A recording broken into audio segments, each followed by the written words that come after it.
ఈరోజే జ్యేష్ఠ శుక్రవారం, పైగా ఎంతో పవిత్రమైన విశేషమైన రోజు.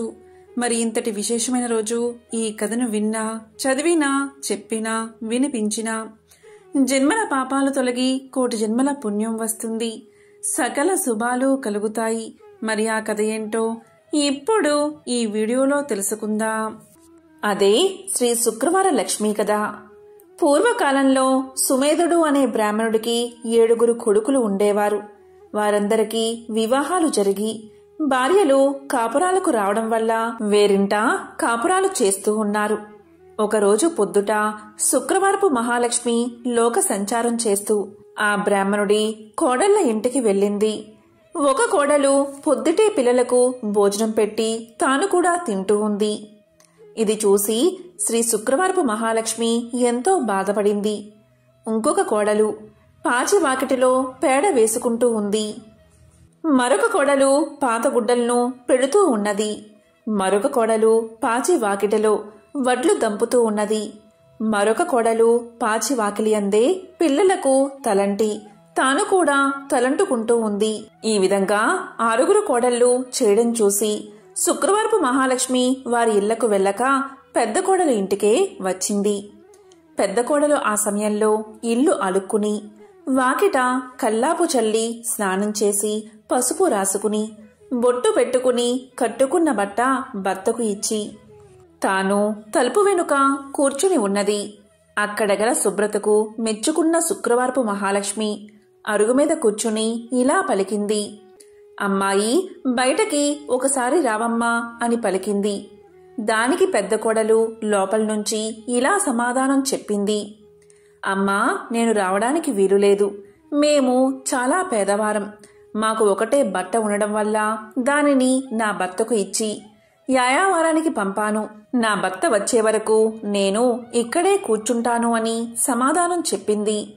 అప్పుడు శుక్రవారపు మహాలక్ష్మి తన బట్టలో సగం ఆమెకు కట్టబెట్టి తనకు ఒక సోలెడు బియ్యం వార్చి పెట్టమని కోరింది. అందుకు పెద్ద కోడలు ఎంతో బాధపడి, అమ్మా, నా భర్త వచ్చే వరకు ఇంట బియ్యం ఉండవని సమాధానం చెప్పింది. అప్పుడు శుక్రవారపు మహాలక్ష్మి ఇలా పలికింది. అమ్మా, నీవు శుక్రవారపు మహాలక్ష్మి మా ఇంటికి వచ్చింది. ఆమెకు ఈ సరుకులు కావాలని వర్తకులకు చెప్పి కావలసినవి తెచ్చుకోమని చెప్పి ఆ బ్రాహ్మణ స్త్రీని పంపించింది. దాంతో పెద్ద కోడలు శుక్రవారపు మహాలక్ష్మి చెప్పిన ప్రకారం కోమటి ఇంటికి వెళ్లి తన ఇంటికి శుక్రవారపు మహాలక్ష్మి వచ్చిందని తెలిపి పప్పు, బియ్యం, మిగతా వంటకు కావలసిన పదార్థాలన్నీ ఇమ్మని కోరగా అతడు వాటన్నిటినీ ఇచ్చాడు. తరువాత పెద్ద కోడలు శుక్రవారపు మహాలక్ష్మి చెప్పిందని తెలుగువాని దగ్గరకు వెళ్లి మా ఇంటికి శుక్రవారపు మహాలక్ష్మి వచ్చింది, ఆమెకు ఈ పదార్థాలు కావాలని తెలుగులవాణ్ణి కోరగా తెలుగులవాడు తెలగపిండిని, నూనెను ఇచ్చాడు. ఆ తరువాత పెద్ద కోడలు కంచెల దగ్గరకు వెళ్లి కంచెల దగ్గర శుక్రవారపు మహాలక్ష్మి మా ఇంటికి వచ్చింది, ఆమెకు ఈ పదార్థాలు కావాలని కోరగా కంచరి ఇంటి దగ్గర పాత్ర సామాగ్రిని ఇచ్చాడు. తర్వాత పెద్ద కోడలు సాలివాని దగ్గరకు వెళ్లి మా ఇంటికి శుక్రవారపు మహాలక్ష్మి వచ్చింది, ఆమెకు ఈ పదార్థాలు కావాలని కోరగా సాలివాడు మంచి మంచి బట్టలను పెద్ద కోడలకు అందజేశాడు. దాంతో పెద్ద కోడలు ఇంటికి వెళ్లి 4 పిండి వంటలతో అవకాయ పచ్చలతో శుక్రవారపు మహాలక్ష్మికి వడ్డించింది. అంతలో ఆమె భర్త ఎడమూట పెడమూటలతో సంతోషంగా ఇంటికి వచ్చాడు. ఆ రోజు అతనికి సంతృప్తికరంగా యాయావారం దొరికింది. అతనికి పెద్ద కోడలు భోజనం వడ్డించగా దాన్ని పోంచేసి ఇవి ఎక్కడి నుంచి వచ్చాయి అని అడిగాడు. ఆమె తమ గృహానికి శుక్రవారపు మహాలక్ష్మి వచ్చిందని తెలియజేసింది. అంతలో శుక్రవారపు మహాలక్ష్మి తానింక వెళ్తాను అని చెప్పగా పెద్ద కోడలు, అమ్మా, ఈరోజు రాత్రి భోజనం చేసి వెళ్దూగాని అని కోరింది. దానికి శుక్రవారపు మహాలక్ష్మి అంగీకరించి రాత్రి భోజనమైన తర్వాత నేను వెళ్తాను అని చెప్పగా అప్పుడా బ్రాహ్మణ స్త్రీ, అమ్మా, ఇంత చీకట్లో ఎక్కడికి వెళ్తావు? రేపటి ఉదయమే వెళ్దూగానిలే అని పలకగానే దానికి శుక్రవారపు మహాలక్ష్మి సమ్మతించి నిద్రపోయి కొంత రాత్రికి లేచి తనకు కడుపు నొప్పుగా ఉన్నదని తెలియచేసింది. బయటికి వెళ్లి వస్తానని చెప్పగా అందుక బ్రాహ్మణ స్త్రీ చీకటిలో వీధిలోకి వెళ్లవద్దు అని ఓ మూలన కూర్చోమని చెప్పింది. మహాలక్ష్మి అదేవిధంగా 4 మూలలోనూ కూర్చుని తెల్లవారే వేళకు మాయమైపోయింది. ఆ బ్రాహ్మణ స్త్రీ నిద్ర మేల్కోగాని ఇల్లు బాగు చేయడానికి చీపుణ్ణి చేతబట్టి గది యొక్క 4 మూలలా చూసింది. 4 మూలల్లోనూ 4 బంగారు కుప్పలు ఉండడం చూసి ఆమె ఎంతో ఆనందం చెంది భర్తకు ఆ విషయాన్ని తెలియచేసింది. అప్పుడు భర్త తమ ఇంటికి వచ్చిందని సాక్షాత్తు మహాలక్ష్మీదేవి అని భావించి తమపై ఆమె చూపిన దయను తలుచుకుని ఎంతో సంతోషంతో భార్యతో కలిసి శుక్రవార నోమును నోయించుకుని భాగ్యాలను బడసి భక్తి విడువక సంతోషంగా కాలాన్ని గడిపాడు. ఇదే శ్రీ శుక్రవారపు లక్ష్మీ కథ. ఎవరైతే ఈ కథను భక్తి శ్రద్ధలతో వింటారో లేక చదువుతారో వారికి దరిద్ర బాధలు తొలగి సకల ఐశ్వర్యాలు కలుగుతాయి.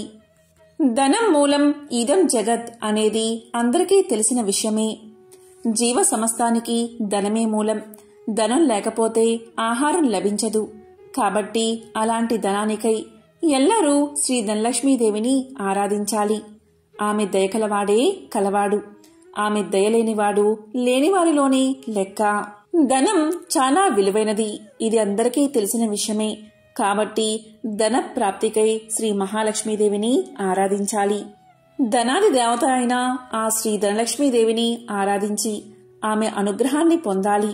ఆ అమ్మ దయకు పాత్రులై ధనవంతులైన అసంఖ్యాక భక్తులలో ఒకరిద్దరి విషయాలు ఇప్పుడు తెలుసుకుందాం. అదే సమాధి కథ. పూర్వం సమాధి అనే ఒక వైశ్యుడు ఉండేవాడు. అతడు విపరీతంగా ధనాన్ని సంపాదించాడు. దానితో అతనికి ధన గర్వం వచ్చింది. కొత్తలో అంతా లక్ష్మీ కటాక్షమే అనేవాడు అతను. రాను రాను దేవుడా లేక దెయ్యమా, నా తెలివితేటలతోనూ బోలెడు పెట్టుబడితోనూ వ్యాపారం చేశాను, అందుకే సంపాదించాను, అంతా నా గొప్పతనమే అండం మొదలుపెట్టాడు. హితవు చెప్పేవారిని కసిరేవాడు. తనకు వంత పాడేవారిని చేరదీసేవాడు. అలా అతని చెంత చేరిన భజన పరులందరూ కూడా అతని వద్ద ధనం తీసుకుంటూ ఉండేవారు.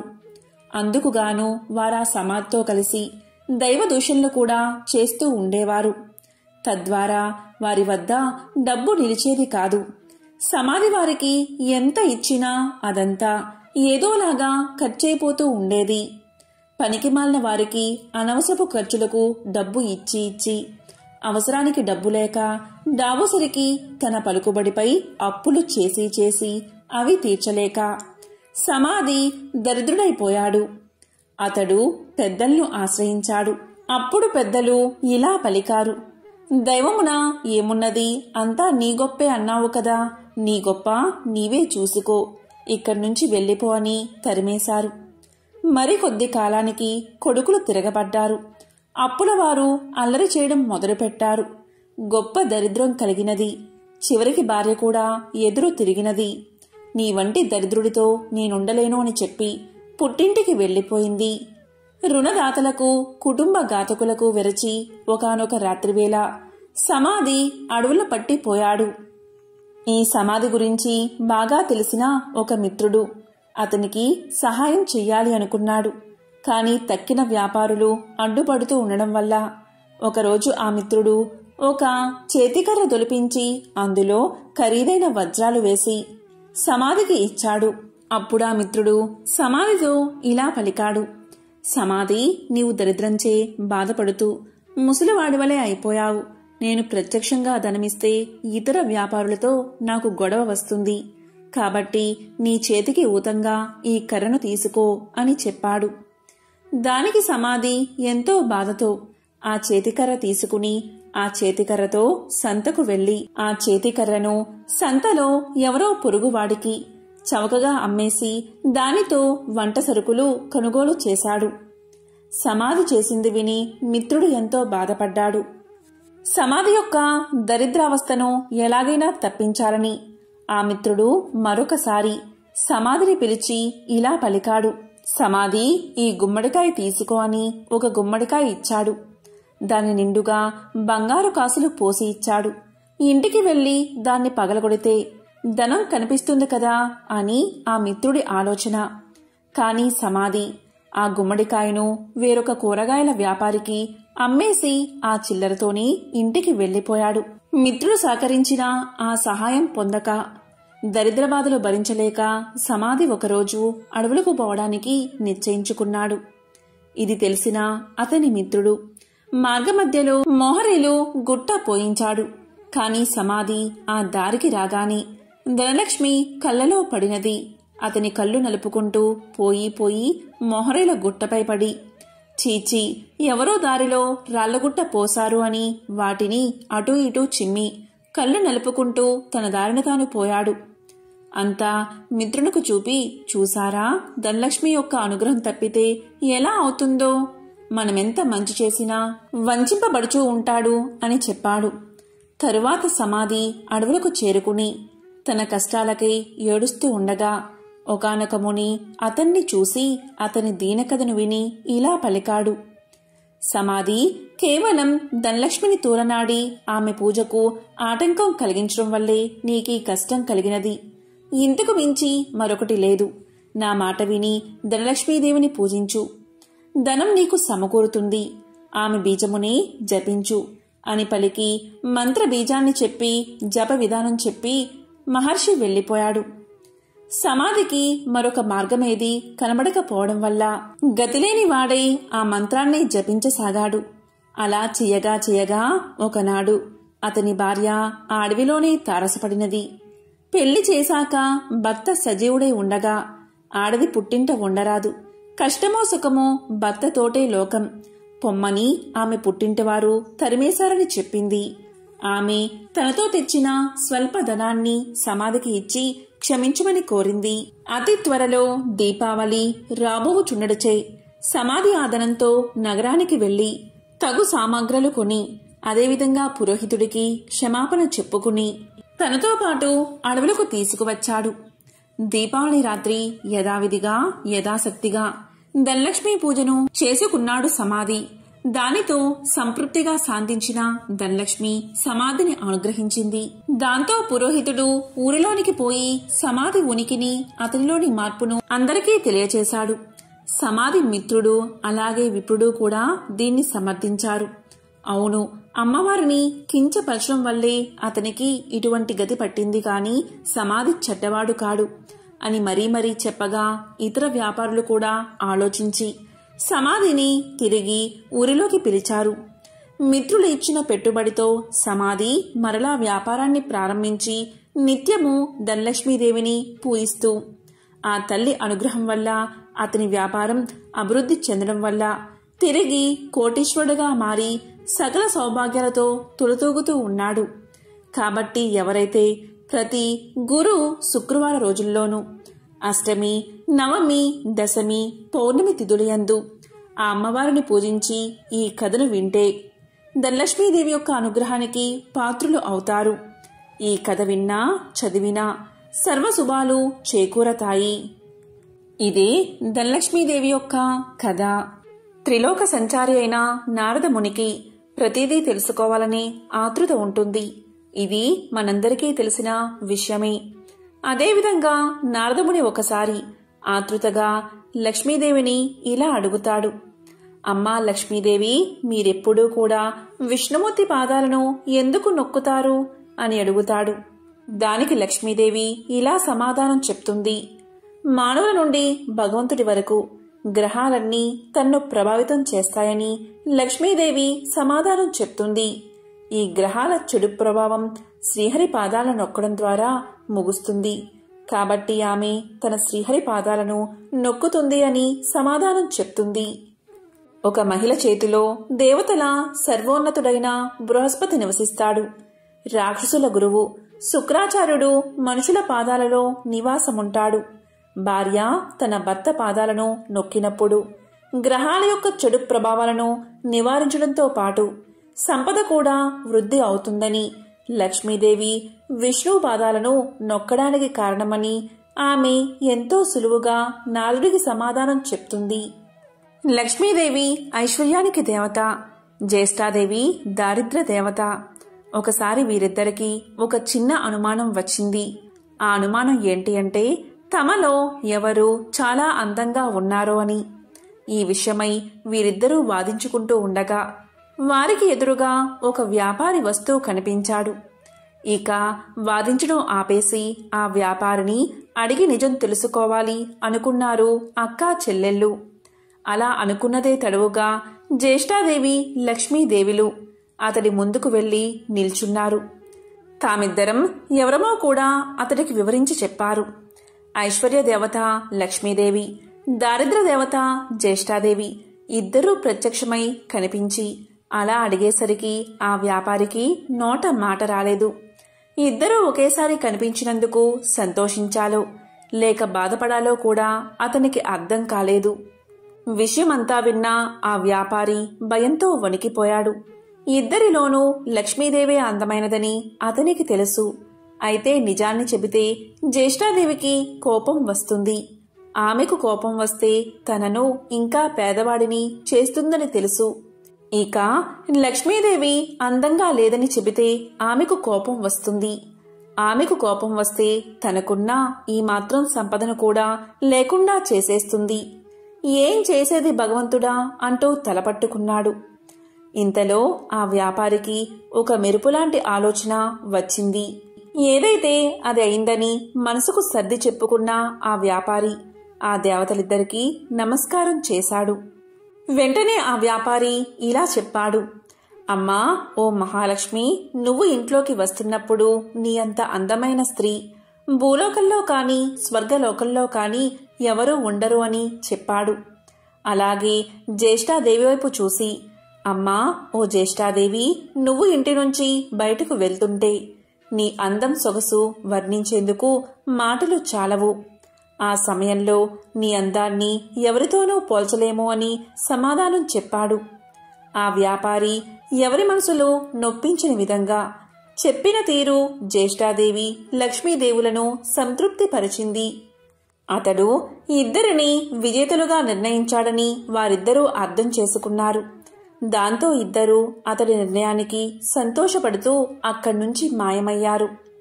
ఇక్కడ అర్థం చేసుకోవాల్సింది ఏంటి అంటే జ్యేష్ఠాదేవి లక్ష్మీదేవులు ఎవరికి వారు విజేతలమని అనుకుంటూ వెళ్లారే కాని నిజానికి నిజమైన విజేత ఆ వ్యాపారే.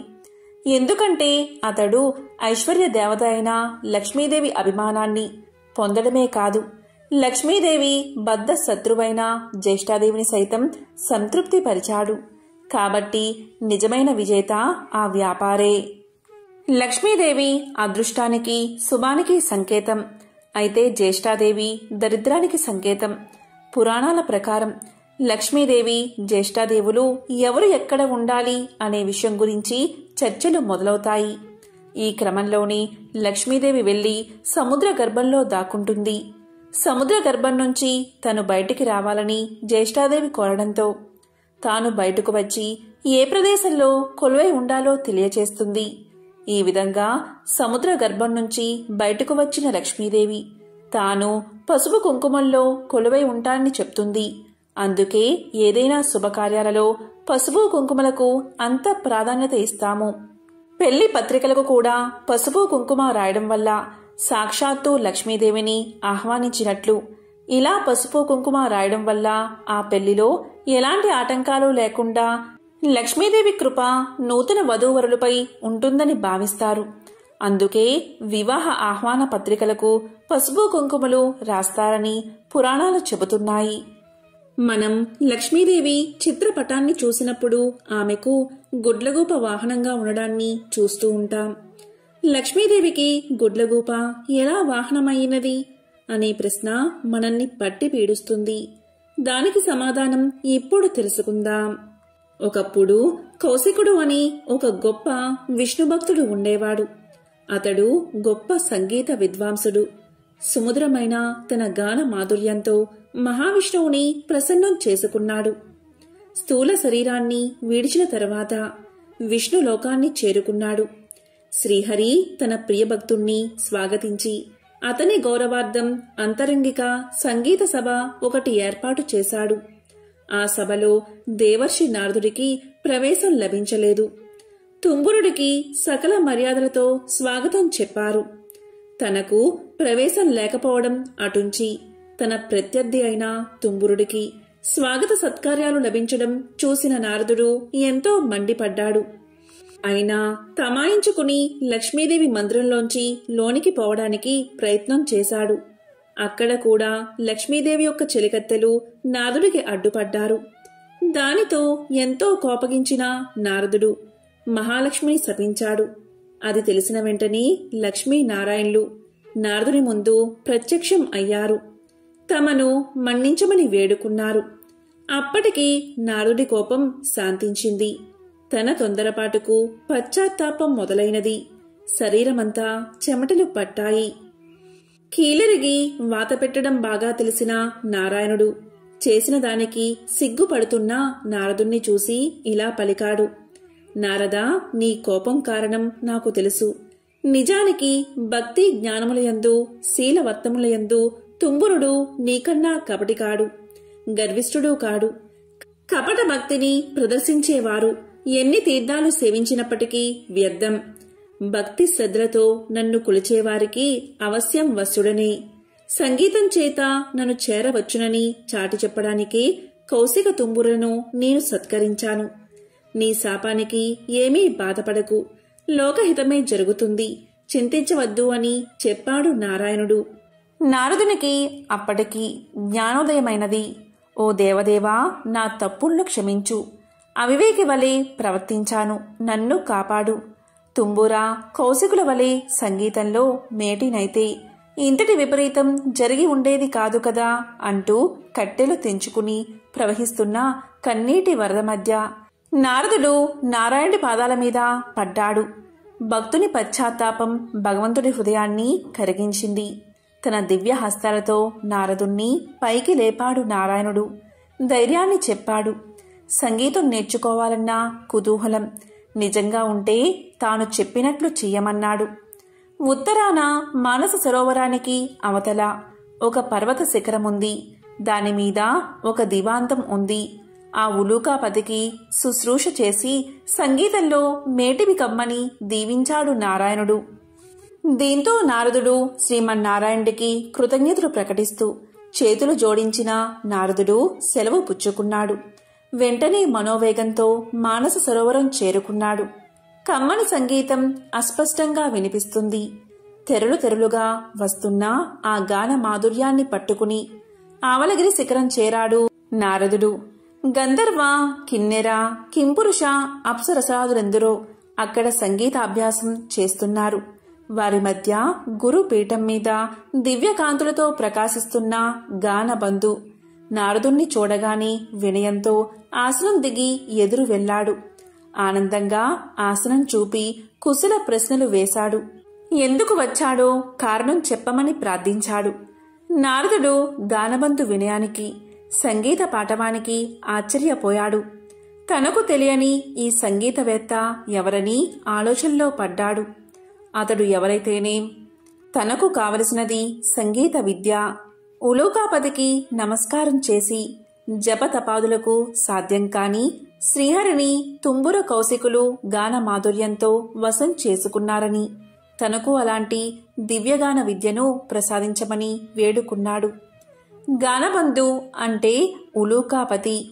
నారదుడి ఆంతర్యం గ్రహించి ముందు తానెవరో వివరించసాగాడు. ఓ నారద మహర్షి, నేను చెప్పేది శ్రద్ధగా వినండి. పూర్వం భువనేశుడు అనే రాజు ఉండేవాడు. అతడు చాలా జాలిగుండె కలవాడు, ధర్మవర్తనుడు. సంప్రదాయానుసారం ధర్మకార్యాలన్నీ క్రమం తప్పకుండా నిర్వహించేవాడు. అటువంటి ఉత్తమ పాలకుడు సంగీతాన్ని మాత్రం నిషేధించాడు. ఎవరైనా గానాలాపన చేస్తే మరణశిక్ష విధించమని మంత్రులకు తెలియచేశాడు.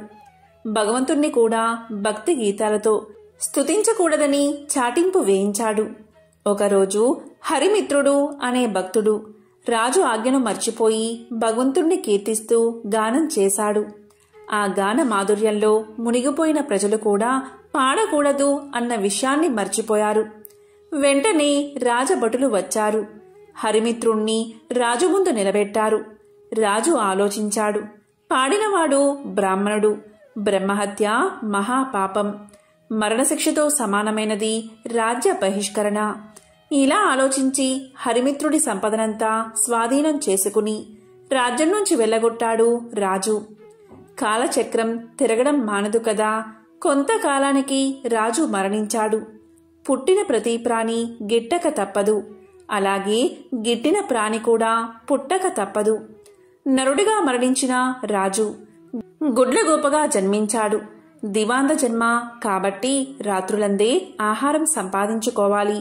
తిండి ఒక సమస్యగా తయారైనది. పురాకృత దోష ఫలితం కాబోలు. ఒకసారి 4 రోజులైనా ఆహారం దొరకలేదు.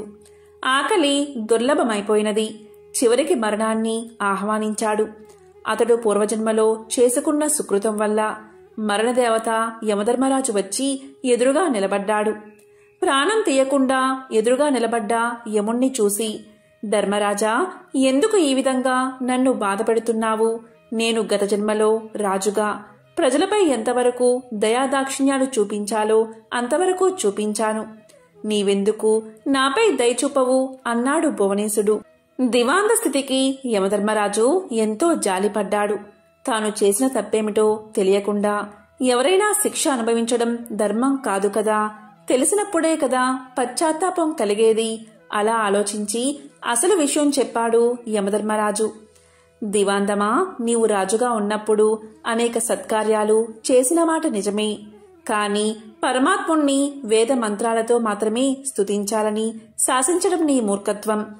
పరమ పావనమైన సంగీతంతో హరికీర్తన చేసిన హరిమిత్రుణ్ణి శిక్షించిన పాపం తక్కువైంది కాదు కదా. ఆ పాప ఫలితం కొండంతై నీకు లభించిన పుణ్యఫలానికి మించిపోయింది. అదే నేడు నిన్ను పట్టి పీడిస్తుంది. విష్ణు భక్తులకు చేసిన కీడు నీకీ అవస్థ తెచ్చిపెట్టింది. దీని నుంచి బయటపడ్డం ఎవరికీ సాధ్యం కాదు. సమవర్తి చెప్పింది విన్నాక, అంటే యముడు చెప్పింది విన్నాక గాని దివాందానికి తాను చేసిన తప్పేమిటో అర్థం కాలేదు. ఏ మార్గంలో అయినా భగవంతుణ్ణి స్తుతించవచ్చు అనే జ్ఞానం కలిగింది. చేసిన తప్పుకు క్షమించి ఎలా అయినా బయటపడే మార్గం చూపించమని ధర్మదేవత పాదాల మీద పడ్డాడు. దీంతో యముడి హృదయం కూడా ద్రవించింది.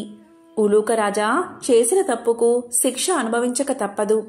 దేనికి మించిన శిక్ష అనుభవించినచో శిక్షాకాలం తగ్గుతుంది. అంగీకరిస్తే ఆ గుహలోనికి రా. అందులో నీ గత జన్మ దేహముంది. అందుండి రోజుకు కొంత మాంసాన్ని చీల్చుకుని భక్షించు. అది పూర్తయిన తర్వాత నీకు శుభం కలుగుతుంది అని దీవించి వెళ్ళిపోయాడు. ఓ మహర్షి, ఆ దురదృష్టవంతుణ్ణి నేనే. ఆ తరువాత నేనొక రోజున నా శవం వద్ద కూర్చుని ఉండగా దివ్య తేజస్వి అయిన ఒక బ్రాహ్మణుడు రథంలో పోతూ నా ముందున్న శవాన్ని చూసి రథాన్ని ఆపాడు. దగ్గరకొచ్చి చూసి, ఇది భువనేశుని కాయం వలె ఉన్నది. ఇది ఇక్కడెలా పడి ఉన్నది? దీన్ని ఈ పక్షి తినడమేమిటి అంటూ ఆశ్చర్యాన్ని ప్రకటించాడు. అప్పటికి నేను ఆ విప్రుణ్ణి గుర్తించాను. అతడు నా చేత బహిష్కరించబడిన హరిమిత్రుడు. వెంటనే అతని పాదాలపై పడి ప్రార్థించాను. తప్పుకు క్షమించమని అడిగాను. దుఃఖాశ్రువులు నేల రాలుతూ ఉండగా యమధర్మరాజు తెలియచేసిన విషయమంతా వివరించాను. హరిమిత్రుడు అది విని చలించిపోయాడు.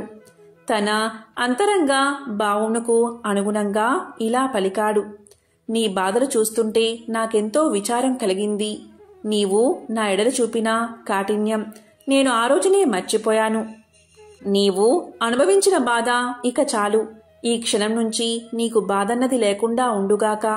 గొప్ప సంగీత విద్వాంసుడివై లోకంలో ఉత్తమ సంగీత విద్యను బోధిస్తావు కాక అంటూ అతడు నా కృతజ్ఞతను స్వీకరించి వైకుంఠానికి వెళ్లిపోయాడు. అతని దీవెనలు ఫలించి నేను ఇలా ఉన్నాను అంటూ గానబంధు తన కథంతా వివరించాడు. ఆ తరువాత నారదుడు గానబంధు విద్వాంసుని శిష్యుడయ్యాడు. తొలి రోజుని సంగీతం ఎలా నేర్చుకోవాలో అనే విషయం మీద పాఠం చెప్పాడు. సంగీతం ఒక దివ్య కళ అన్నాడు.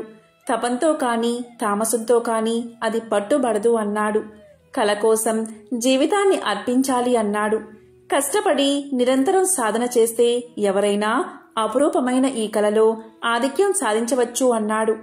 గౌరవభావం మొహంలో ఉట్టిపడుతూ ఉండగా వినయంగా తలవంచుకుని ఆలకించాడు నారదుడు.